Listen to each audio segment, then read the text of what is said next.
एक समय की बात है। मोहनपुर नाम का एक छोटा सा गांव था। उसी गांव में एक छोटी सी बच्ची जिसका नाम राधिका था, वो अपने पिता श्यामलाल के साथ रहती थी। राधा की माँ नहीं थी। उसके पिता श्यामलाल ने उसे माँ की कमी कभी महसूस नहीं होने दी।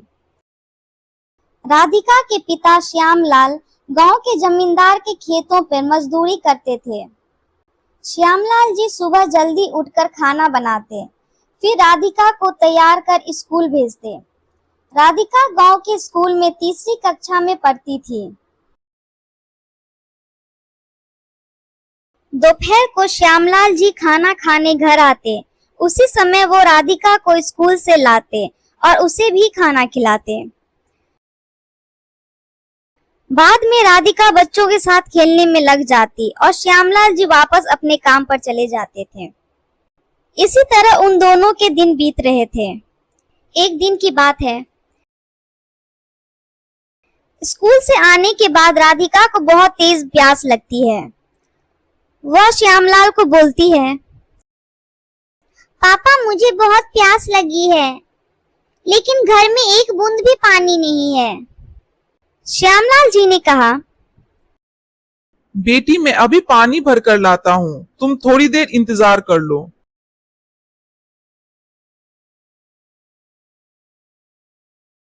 वे मटका लेकर पानी लेने के लिए कुएं की ओर चल देते हैं, लेकिन तेज गर्मी से उन्हें चक्कर आ जाता है और वो वहीं कुएं के पास गिर जाते हैं। गांव के कुछ लोग उन्हें उठाकर घर लाते हैं। श्यामलाल जी के सर से खून निकल रहा था, जिसे देखकर राधिका डर जाती है और रोने लगती है। श्यामलाल जी बेहोश थे। गांव के डॉक्टर को बुलाया गया। डॉक्टर उनके सर पर पट्टी बांध देते हैं। कुछ देर में वे सभी गांव वालों के साथ चले जाते हैं। राधिका अपने पिता की ऐसी हालत देखकर डर जाती है। उसे बहुत तेज प्यास भी लग रही थी, लेकिन अब उसे पानी पिलाने वाला कोई नहीं था। रोने के कारण उसे अधिक प्यास लगने लगती है। वो छोटी सी बच्ची पानी लाने के लिए घर से बाहर निकलती है, लेकिन रात के अंधेरे में उसे कुछ भी दिखाई नहीं देता, बल्कि उसे डर लगता है और वो वापस घर आ जाती है। वह नन्ही सी बच्ची भगवान के आगे बैठकर प्रार्थना करने लगती है, भगवान जी मेरे पिता को जल्दी से ठीक कर दो, जिससे वो मेरे लिए पानी ला सके। वे कुछ देर बाद अपने पिता के पास जाके बैठ जाती है। प्यास से उसका बुरा हाल था।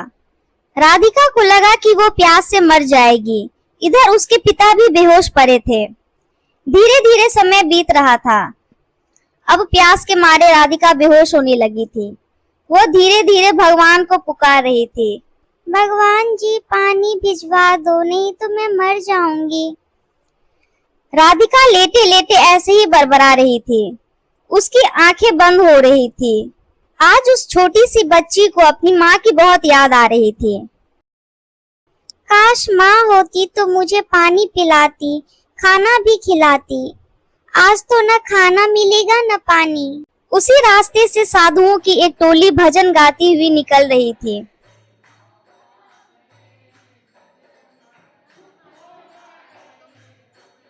एक साधु श्यामलाल जी के घर के दरवाजे पर आए और भिक्षा मांगने लगे, लेकिन किसी ने दरवाजा नहीं खोला।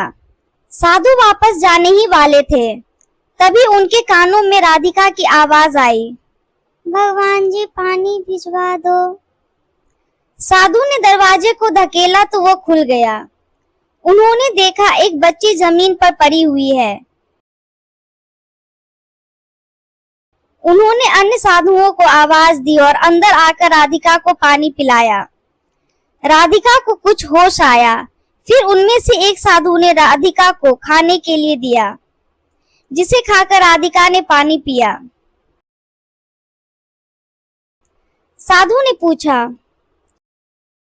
बेटी तुम बेहोश कैसे हो गई? तब राधिका ने सारी बात बता दी।